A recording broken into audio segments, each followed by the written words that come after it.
What is up guys? Maayong gabi sa tanan, good evening. So we're here at Manolo Fortich at night. It's 6:18 in the evening. And I don't know if klaro was Insta360 ang ato ang footage, but one atong topic for tonight's video is atong bata ang disgrasya sa 4RR sa Coastal Road. So nara, pakita na video guys ha. Oh.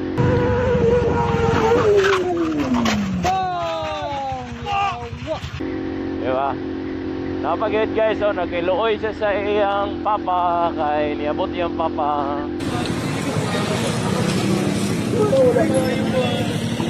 Ay, balik mo na. Ikot mo. Sige, guys. Sir, pagkatito ka, sir. Tindaw daw. Bago na sa. So, murag minor pa siya guys, tapos minor na sad no, insidente. Nagwasos-waswas dito sa coastal, galibot-libot sa Cagayan gamit ang Ninja ZX4RR. So naapsan ragid sa way swerte tuwa ti Kalbong, kay nakurat siya na ay ni U-turn siguro nga XRM, which is katoy ang kabangga nga tawagan ni U-turn dayon, boom, ni kalit nan dayon sa bisa video, murag nakumot niya pag-ayo ang front brake, nakuratan siya. In short, nataranta si Boy Hulam, si Boy Abang no, kay giabangan raman to nga 4RR no. Aaman may mga negosyante diri guys nga no, nag-iyag big bike nga ginapaabang no. So ngayon ba tag 3,000 ang adlaw para na ang magamit ninyo the whole day no, inyo lang gasolina. So mo to guys, diba? So grabe ang batikos din no, sa social media no. Luoy tao kayo kay ang papa, nakalot na sa ulo ang papa, kay 500,000 ang na kantidad sa nasadaan sa bata no, sa iyang anak no. So ang ZX4RR guys is kakantidad o 499,000 pesos. Inline for 399cc. Yeah, wag ko makita man. Tapos screamer no, up to 16,000 RPM ang iyang RPM. So adjong kayo, adjong pud lagi kayo ang pagka-disgrasya sa bata kay di man kabalo no. So dili tanan butang mahuwiran nato is ato nang pasubrahan og gamit, kay una-una ang respetaran ginato ang mga motor no. So we have to respect the power of these death machines, ika nga death machines. Kay kani nga mga motora guys, pag dili ka kabalo mo hawid gyud ani, patyon gyud kanila ani mga motora. Dili man sa ingon nga traidoron kanila, but kung magpatanga-tanga ka, dili ka kabalo mo gamit, patyon gyud kaning mga motora.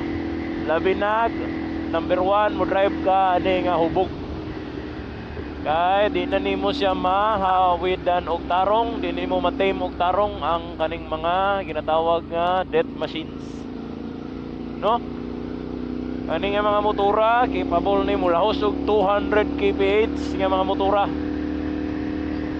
Samot na tong inline 4 no, usually anang mga 400cc nga mga tagkusog kayo, sama na ng 4RR mulahos gid na siya 200 kapin. Pareha mo na ni ato ang 450 SR no. Mulahos gyapon ning 200.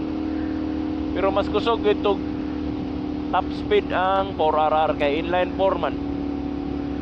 So moto siya guys na swerte ang bata, swerte kay wala na unsa ang iyahang kaugalingon, wala sa nakabsan og kinabuhi. So let it be a lesson para sa mga batanon nga akong subscriber. Always kung makagunit mog motor, lucky for you.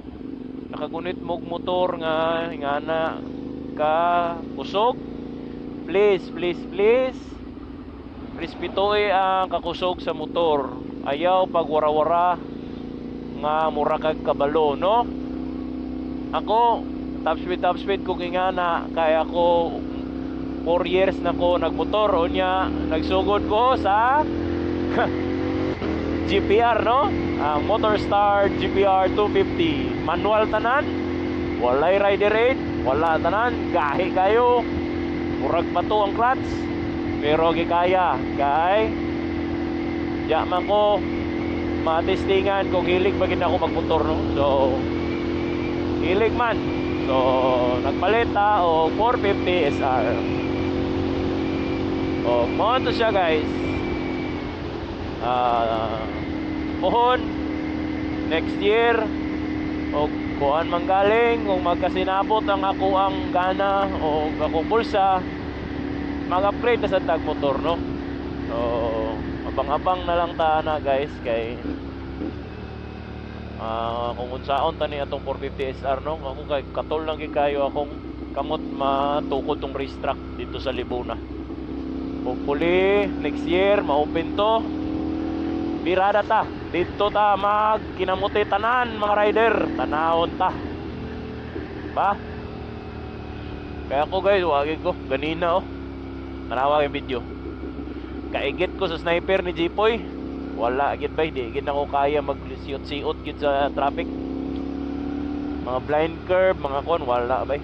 Dili gyud. Matod pang isimbi. Ayaw gadlock kung gusto ka man number 1, ayaw gadlock na. Dili lang sa. Ay dili gyud. Dili pwede. Taas pa ako pangandoy sa akong kinabuhi. Nya napog ko'y anak nako nga babae, bata pa. Dili gusto ko mananaw mig muana ugma.